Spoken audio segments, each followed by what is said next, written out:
Oi, tudo bem? Eu vou te contar o que aconteceu comigo, né? A última viagem de visita ao meu irmão e a família dele, e a toda a minha família em Portugal.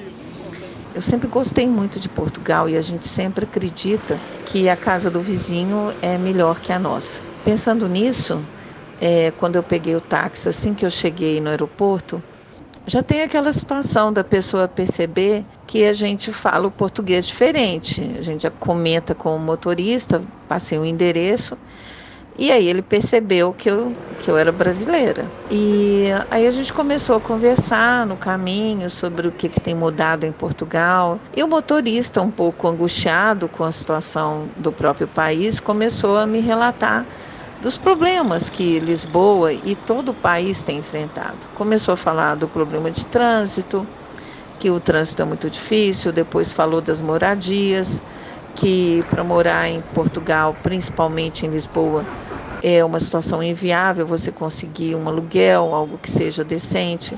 Falou das obras da cidade e o assunto chegou até a corrupção. E eu escutando ele como se fosse a coisa mais normal no mundo, porque no meu país, eu falei, como assim? O Brasil tem problema, a minha cidade tem problema de trânsito.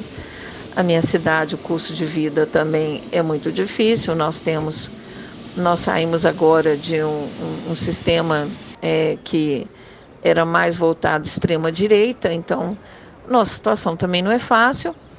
E a corrupção, ora, a corrupção no Brasil é uma coisa que a gente vem lutando há séculos, mas as respostas dele para comigo era uma coisa tão normal como se assim, mas você é brasileira mesmo? Tipo assim, ó, você tem mais é que suportar a sua carga, né?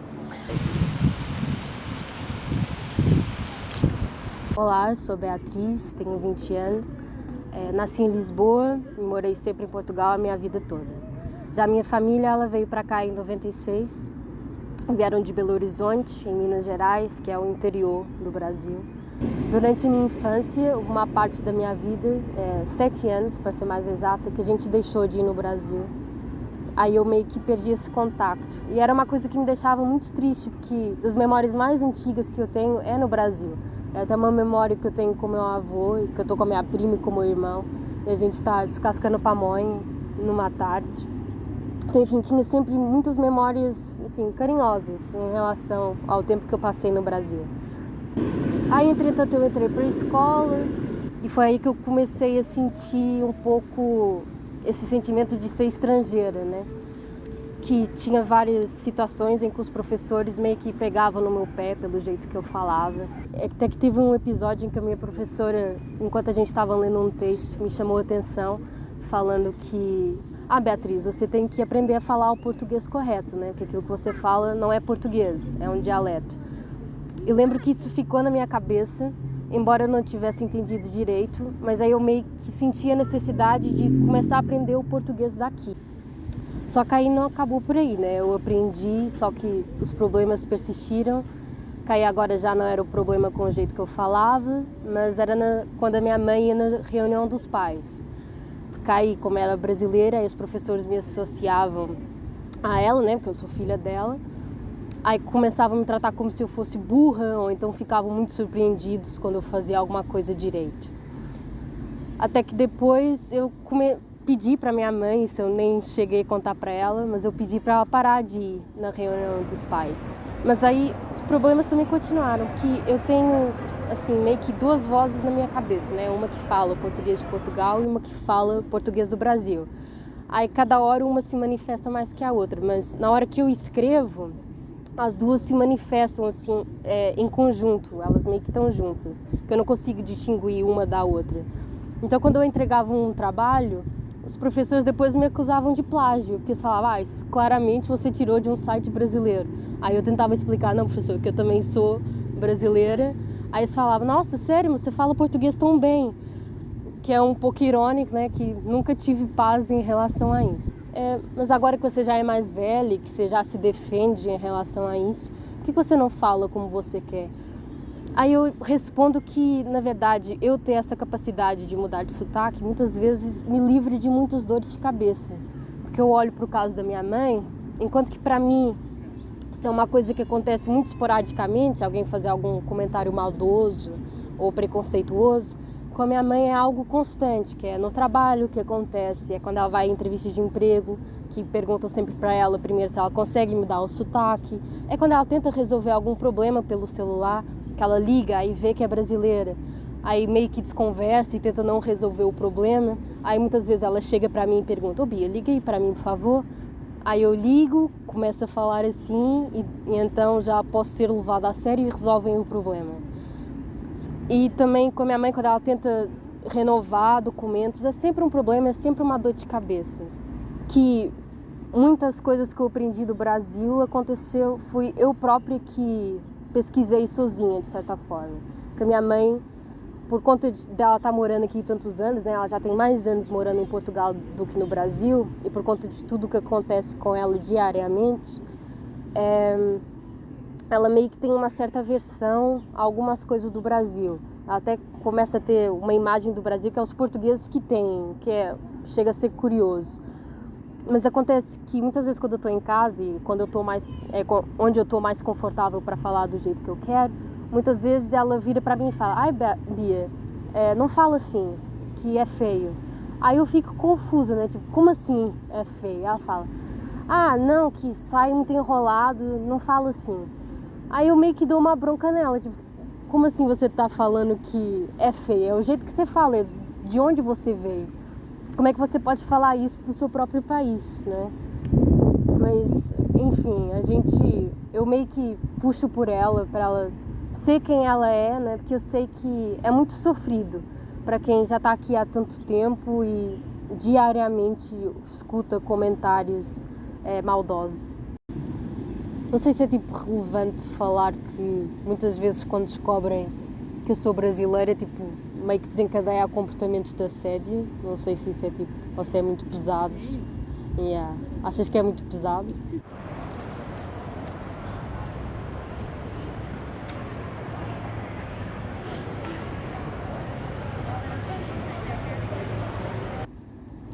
Eu não escondo que eu sou brasileira, mas porque também não é muito difícil descobrir. Mas também acontece que muitas vezes quando descobrem, muitas vezes encadeia situações de assédio, assim, que há todo um estereótipo daquilo que é a mulher brasileira, né? Quase que esse símbolo sexual, até porque o Brasil é um dos países onde mais tem turismo sexual, né? Então, muitas vezes acontece assédio do tipo, de repente eu sou fácil, de repente já pode passar a mão, pode tentar roubar um beijo, ou até fazer perguntas e comentários, assim, que não cabe na cabeça de ninguém, né? Mas, enfim, são coisas que acontecem.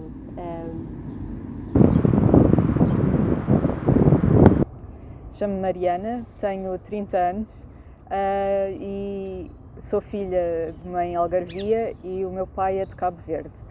Nasceu em 1941, então quando Cabo Verde ainda pertencia a Portugal, e veio para cá para estudar, mas acabou por ser alistado para a guerra colonial. E desde o seu regresso da Guiné, onde ele esteve em serviço, que vive em Portugal, e após a independência de Cabo Verde ficou com a nacionalidade portuguesa, e foi aqui que eu e a minha irmã nascemos, em Lisboa, e sempre vivemos cá. Eu acho que a maior parte das pessoas não consideram uma pessoa com a minha tom de pele uma pessoa portuguesa. Ainda mesmo que, por exemplo, o meu pai já não vai a Cabo Verde há mais de 60 anos. Eu nunca fui a Cabo Verde, tenho muito pouca ligação com Cabo Verde. Mas as pessoas consideram sempre esta cor de pele, associam sempre a imigrante. Não pode ser uma pessoa portuguesa que nasceu cá, que vive cá e que se sente portuguesa, porque é isso que eu sinto e que eu sou. Também é muito interessante, sendo eu a fruta de uma relação interracial, eu fui sempre muito menina da mamã, e a minha mãe é muito branquinha, cabelo loiro, e as pessoas sempre questionavam se eu era filha dela. Muita gente perguntava abertamente, mesmo à minha frente, se eu era adotada, e isso afetou-me bastante durante a minha infância. Eu até aos 10 anos, mais ou menos, pensava que era adotada, porque como toda a gente questionava, eu pensava que era impossível uma pessoa como eu ser filha de uma pessoa como a minha mãe. E são sempre as pequenas coisas que as pessoas, se calhar, nem percebem que estão a ser inconvenientes, que estão a ser racistas, não é? Porque questionar, fazer este tipo de questionamento, ainda por cima a uma criança, mas afeta muito.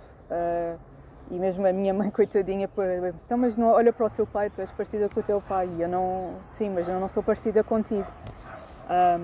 E como havia sempre a diferença, o meu pai também, eu via os olhares que as pessoas davam ao meu pai, ou quando os meus pais estavam juntos, eu sabia que havia algo de diferente e que eu não me encaixava. Durante muito tempo também eu sonhava e pensava que um dia poderia acordar e ser branca. Eu nunca tive muito contacto com a minha família cabo-verdiana.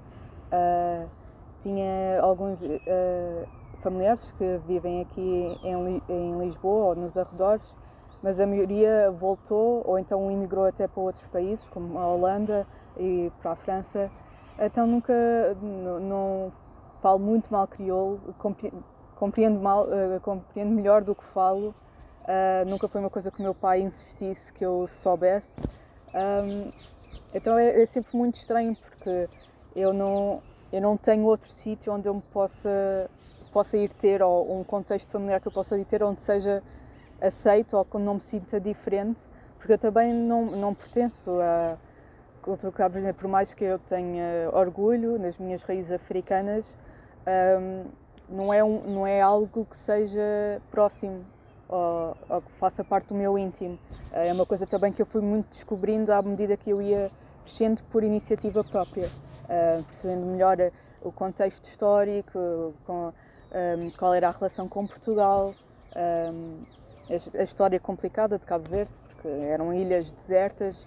Então aí se calhar até podemos dizer que os portugueses descobriram alguma coisa. Eu acho que é tipo um dos poucos sítios que, embora haja historiadores que não concordam, mas pronto, são ilhas complicadas no que toca à questão racial, porque são ilhas de mistura, sem querer cair no sonho do lusotropicalismo. São mesmo ilhas onde era comum e há pessoas de todos os tons de pele. E também depende muito de ilha para ilha, mas isso não é um contexto que eu conheço, porque eu nunca fui lá, também não posso falar por experiência própria, só tudo o que eu tenho investigado até agora. Eu acho que é uma questão de sobrevivência. A assimilação é um modo de as pessoas conseguirem ter uma vida de certo modo mais segura, menos que seja mais suscetível de ataques. Se te comportares de uma certa maneira, se falares de uma certa maneira, és mais aceito. Até porque nós sabemos que basta uma pessoa, por exemplo, cometer um crime, nós somos todos rotulados. Então, de certo modo, temos de estar, é quase aquela necessidade de estar sempre no nosso melhor comportamento, porque senão é uma comunidade, e nem é só uma comunidade, não é uma pessoa, e essa pessoa são todos os cabo-verdianos, são todos os angolanos, são todos os moçambicanos, são todos os brasileiros, todo um conjunto de grupo de pessoas são postas no mesmo saco. E acho que quando se vive neste tipo de ambiente, cada pessoa, eu não culpo ninguém, não culpo o meu pai por nunca me ter dado mais a conhecer sobre Cabo Verde e ensinado crioulo, porque para ele achava que estava a fazer o melhor para mim, que era garantir, tu tens que afirmar a tua nacional portuguesa e pôr-te par aquilo que te torna diferente. Eu já conheço este espaço há vários anos. A minha irmã vive aqui perto, então eu passeava muito os cães dela aqui, mas não fazia a mínima ideia da história. E foi há pouco tempo que estava a ler uma entrevista de um projeto muito interessante, que é o Remapping Lisbon, que é confrontar os sítios de Lisboa com a sua história colonial. e uma das entrevistadas, que é a historiadora Cristina Roldão, falou sobre este sítio. E eu assim, calma, o Palacete na Quinta das Conchas, eu conheço isso. E é uma história bastante triste.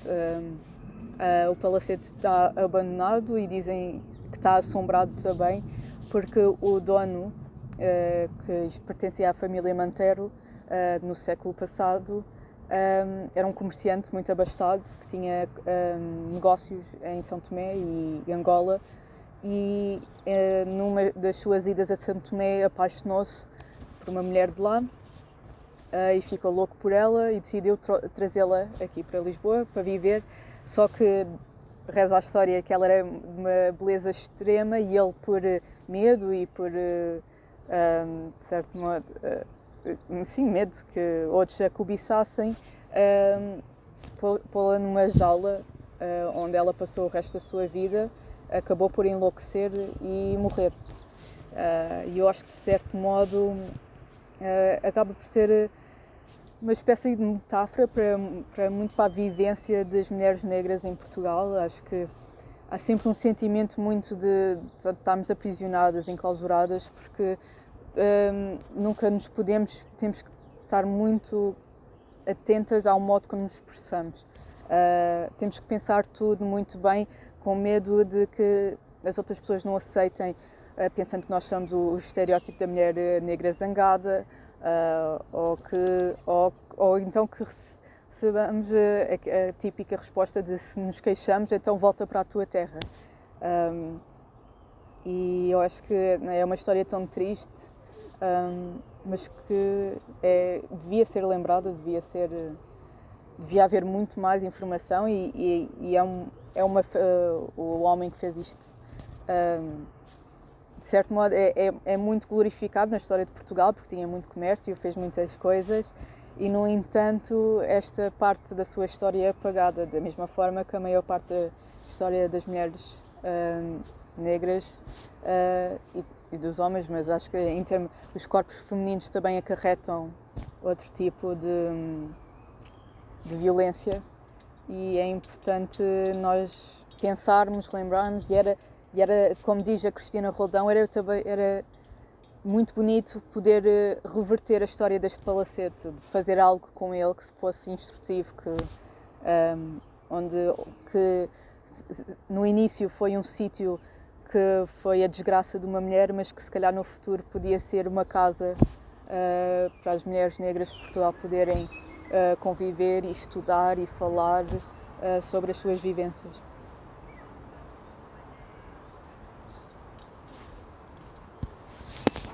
Mas nesse assunto, o que eu quero deixar registrado é que quando a gente olha a situação como imigrante, quando a gente está no outro país e a gente vai achando que aquilo tudo é maravilhoso e a gente passa a conviver com a realidade no dia a dia, a gente vê que a situação de quem vem de fora também não é a das mais fáceis, né? Se para aqueles que estão no país já é complicado, para aquele que vai visitar, pensem no caso do turista. O turista brasileiro para ir para a Europa é praticamente 6 vezes mais o nosso valor da nossa moeda do real para o euro. Então, tomar um café é um absurdo. Fazer qualquer coisa para nós é quase 6 vezes mais ou mais do que isso, dependendo do câmbio. E as moradias, a questão da política, da mesma forma que o reflexo tem sido mundial. E o mundo precisa olhar o planeta sem fronteiras.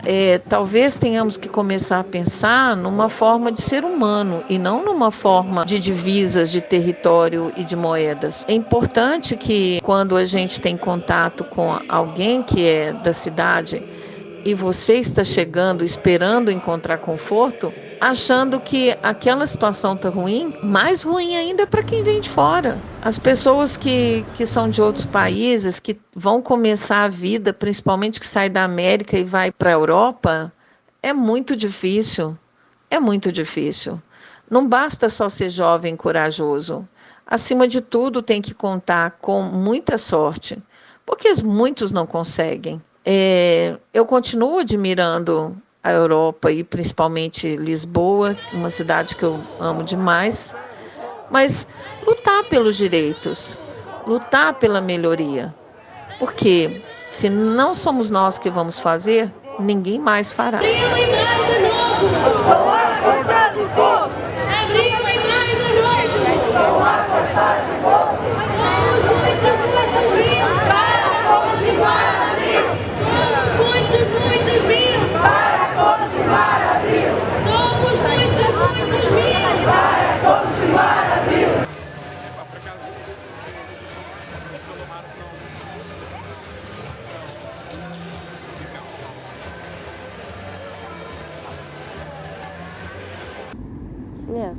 É isso. Tá?